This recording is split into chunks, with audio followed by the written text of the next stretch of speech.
One plus 13S smartphone launch किया गया India में। और इस स्मार्टफोन के बारे में जो भी अभी तक मैंने रिव्यू देखा और सुना, सब कुछ इसके फेवर में ही है और सबका यही कहना है कि स्मार्टफोन काफ़ी अच्छा स्मार्टफोन है। स्मार्टफोन का साइज छोटा है और जो छोटा फ़ोन पसंद करता है उसके लिए ये स्मार्टफोन बेहतर हो सकता है, लेकिन जिस प्राइस पे इसको लॉन्च किया गया है इस प्राइस पॉइंट पे और भी स्मार्टफोन अवेलेबल है जो कि इससे बहुत ही बेटर स्पेक्स के साथ आता है। वन प्लस 13S की प्राइस की बात करें तो 12GB 256GB स्टोरेज वेरिएंट कीमत 54,999 रुपया रखा गया है और 12GB 512GB स्टोरेज वेरिएंट कीमत 60,000 रुपया रखा गया है। इस स्मार्टफोन की थिकनेस कम नहीं है, 8.2 mm थिकनेस है। ये मोटा स्मार्टफोन है और 185 ग्राम के आसपास वजन है। अगर डिस्प्ले की बात करें तो 6.32 इंच का flat 8T LTPO OLED panel दिया गया है और इसमें 8T LTPO डिस्प्ले जो लगा हुआ है इससे बहुत लोगों को ये लगता होगा कि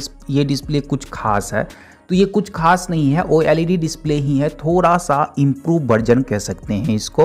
1.5 की रेजोल्यूशन दिया गया है, 120 हर्ट्ज स्पीड का डिस्प्ले है। नॉर्मल ब्राइटनेस 800 निट्स मिलेगा। HDR10+ सपोर्टेड है, डोल्बी विजन भी सपोर्टेड है। खास बात इस स्मार्टफोन में स्नैपड्रैगन 8 एलीट दिया गया है। इस प्राइस पॉइंट पे इसी तरह का चिपसेट दिया ही जाता है क्योंकि ये फ्लैगशिप रेंज का स्मार्टफोन है। और LPDDR5X RAM type, storage type UFS 4.0 मिलता है। 5850 mAh की बैटरी और 80 वाट का वायर चार्जर देखने को मिलेगा। तो स्मार्टफोन को छोटा बनाया गया है, परफॉर्मेंस सेंट्रिक बनाया गया है, लेकिन कैमरा में कुछ ज़्यादा इम्प्रूवमेंट नहीं है। मेन कैमरा 50 मेगापिक्सल का LYT 700 सेंसर और 30,000-25,000 के रेंज में मोटोरोला का भी स्मार्टफोन आता है, उसके मेन कैमरा में भी यही सेंसर यूज़ किया जाता है, LYT 700 OIS सपोर्टेड। तो अच्छा तो नहीं कह सकते हैं। और दूसरा 5 मेगापिक्सल का कैमरा मिलेगा और फ्रंट में 32 मेगापिक्सल का कैमरा दिया गया। ओमनी विजन सेंसर लगा हुआ। कैमरा अच्छा नहीं कह सकते हैं, कोई भी स्मार्टफोन का कैमरा उसके सेंसर पे ही निर्भर करता है। इसका कैमरा सेंसर फ्लैगशिप रेंज का है ही नहीं और जो कैमरा सेंसर यूज़ किया गया है 20,000 के आसपास की रेंज के स्मार्टफोन जैसा ही इसमें सेंसर यूज़ किया गया है। एंड्रॉयड 15 ऑक्सीजन OS 15 पे इसको लॉन्च किया गया है। 4 इयर्स का OS अपडेट और 6 इयर्स का सिक्योरिटी पैचेज अपडेट मिल जाएगा। डिस्प्ले के ऊपर फिंगरप्रिंट स्कैनर दिया गया है, लेकिन ये ऑप्टिकल फिंगरप्रिंट स्कैनर है। डुअल स्टीरियो स्पीकर मिल जाएगा। Wi-Fi 7 ब्लूटूथ 6 दिया गया है, NFC आ जाता है। X axis linear haptic motor, IR blaster और ये IP65 रेटिंग स्मार्टफोन है, IP68 रेटिंग नहीं है, ये ध्यान रखिएगा। डिस्प्ले के ऊपर Corning Glass 7i का प्रोटेक्शन मिलता है और इस तरह का प्रोटेक्शन आपको 20 से 25,000 की रेंज में देखने को मिलता है। बैक साइड में पांडा ग्लास का प्रोटेक्शन दिया गया है। ये मिनी फ्लैगशिप स्मार्टफोन तो लॉन्च कर दिया गया है, लेकिन फ्लैगशिप जैसा स्पेक्स इसमें दिया ही नहीं गया है, तो ये स्मार्टफोन प्राइस के अनुकूल जस्टिफाइड तो बिल्कुल भी नहीं है। इस फालतू स्मार्टफोन के बारे में तो बता दिया जो कि 60,000 की रेंज में मिलता है, लेकिन एक और फालतू स्मार्टफोन लॉन्च किया गया है जो कि 10,000 के प्राइस रेंज में मिल जाएगा।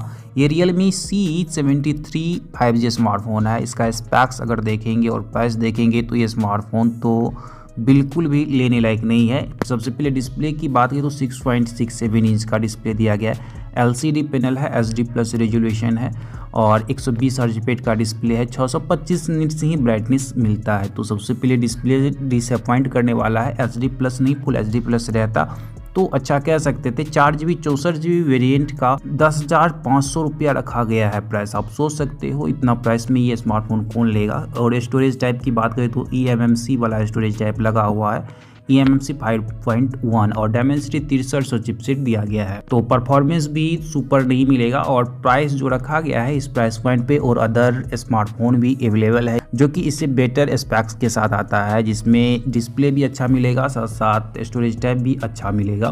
Wi-Fi 5 मिलता है, ब्लूटूथ वर्जन 5.3 दिया गया। आप सोच सकते हो हाइब्रिड सिम स्लॉट दिया गया है, या तो 2 सिम लगाइए या एक सिम एक SD कार्ड लगा सकते हैं। ये बजट स्मार्टफोन भी खरीदने लायक बिल्कुल भी नहीं है। अगर आप ये स्मार्टफोन खरीदने के लिए सोच रहे हो तो दूसरा स्मार्टफोन देख सकते हो। इस प्राइस पॉइंट पे बहुत सारा स्मार्टफोन मिल जाएगा दूसरे ब्रांड का।